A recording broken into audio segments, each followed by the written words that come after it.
Welcome, Andrew. Hello. Nice to have you here. These are interviews we're doing for all the candidates for City Council, so you're up. Why don't you tell us who you are, where you live, how long you've lived in Concord, and what you're running for. All right, Steve, thank you for having me here tonight. My name is Andrew Georgevits. I've been a lifelong resident of Concord, running for City Council in Ward 9, which is on the heights of Concord. And I've lived in Concord my whole life, over on Mountain Road, and now have a family on Northeast Village Road. Great. Well, good luck. Thanks for coming in. We gave all the candidates the same questions because the Chamber focuses on business issues. So let's start one right off. In order to keep the tax rate manageable for homeowners and for renters, we have to grow our tax base. How do we do it? How do you think the city's been doing? What would you do to help us grow our tax base? Well, two main ideas right off the bat. Control spending. When we spend money on homeless camp cleanups at $40,000, $50,000 at a time, those are all dollars that could be spent better in our city.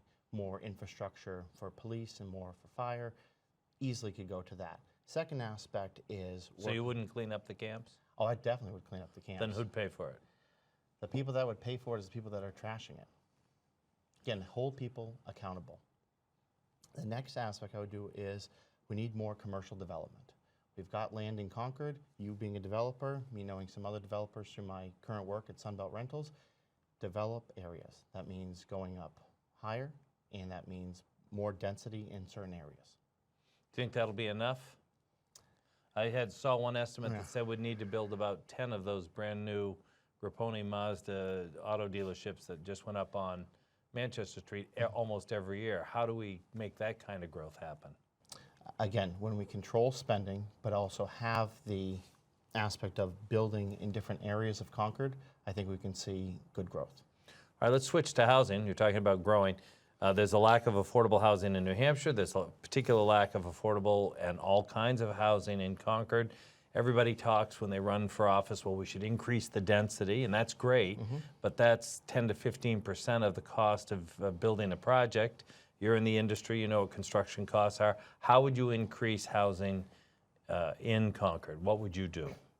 Well, first off, I would get together with the developers, because right now in Concord it is very difficult to build skyscrapers, because we're not going to be building skyscrapers, but we're going to larger 4-story, 5-story buildings are very difficult to build in the city of Concord.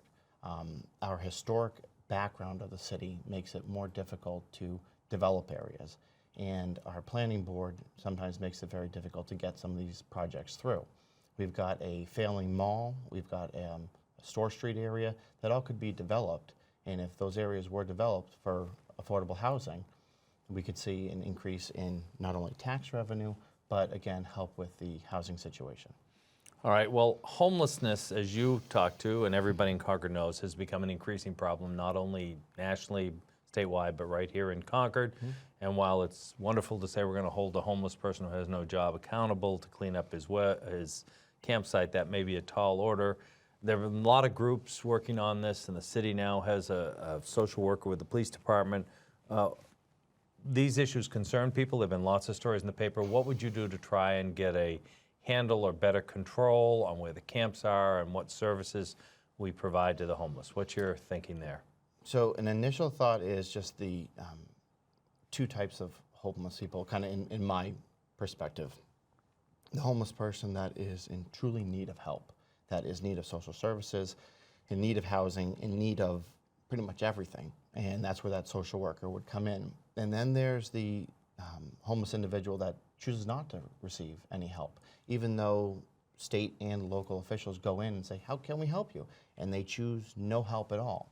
So that transient population, I believe we need to ask them to move on by enforcing rule of law.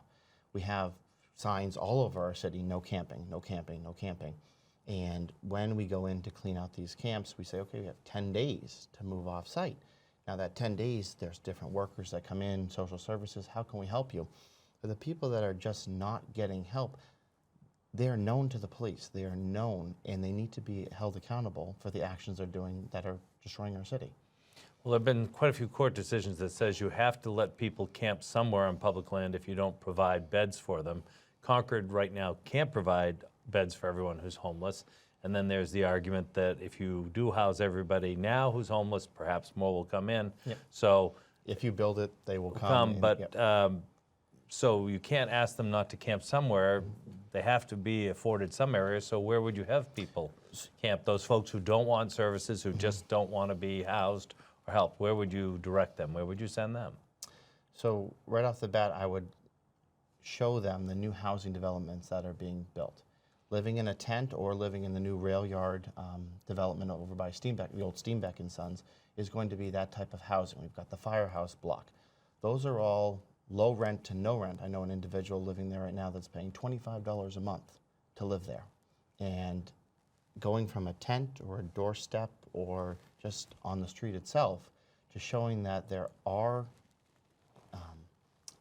areas where they could be housed, I think is a step up to giving them a better quality of life also. One of the challenges there, though, is homeless people don't usually have the resources to afford the kind of rent. There's a long waiting list for Section 8 certificates. All of the Concord Housing Authority and catch units are full and oversubscribed and have waiting lists. So that sounds like a great solution, but I'm not sure it works. I know that HUD is building 2 new developments in Concord, Gary Chacoin Construction and then Milestone Construction across from Sam's Club in Concord. 2 new large developments are going in, so I believe that some of that needs going to be addressed. All right, well, we'll see over time, won't we? Yes. So do you think tourism should be part of our economic development strategy? And if yes or no, and why or why not? And if so, what do you think the city should be doing to promote it? And if not, why not? So New Hampshire's #1 economic growth is from tourism. We are a visiting state. You come here for skiing, you come here for leaf peeping this time of year. And as for Concord, we put in a brand new Main Street that costs the taxpayers lots of money. And I'm not seeing the great benefit of having that extra cost of that Main Street. #1, parking is difficult. Now again, there are parking garages, but not all. So you want me to slug you right now? I know that somebody owns one of those parking garages. No. But when it comes down to, a comparison was made of, Portsmouth did a development and their Main Street and their area of tourism and it increased. We don't have an ocean. We have Concord, New Hampshire. We have the historic capital. We have a historical museum. But again, what brings people here? Are we just going to be a drive-through town? As for the drive-through town and how do we get more people here, it's making it so that, 1, the homelessness is cleaned up so people feel safe. Because if people drive onto our streets and see panhandlers and homeless people, then they're not going to want to stop no matter how good looking it is. So yes, tourism has some aspect to do with economic development, but at the end of the day, if we don't have an ocean, we don't have a skier, we don't have really a large Keene State-style college in our town with 50, 60,000 students, it's going to be more difficult to really attract people. So let me short answer that. You don't think the city government should play an active role in promoting tourism because you don't see it as that large a factor in economic development? I don't. I see the theaters that bringing their own promotion into the town, but the local government promoting for events, I think the theaters and the other venues we have in town can do that. So for example, in Portsmouth, which in the late 70s had no tourism, was a very tough downtown, a lot of shuttered storefronts, the policemen, the Navy and the Air Force couldn't be on site at the same time. They've spent money every single year, the city has, investing in the Chamber of Commerce and other civic groups to promote tourism, and now you were just giving tourism in Portsmouth where they're across the street from a junk pile on the river with a nuclear weapons stored aboard, and somehow that worked, but you don't think Concord should make that kind of effort? I don't see it attracting people because, again, having that ocean front is something that would definitely pose more. All right, and last sort of question.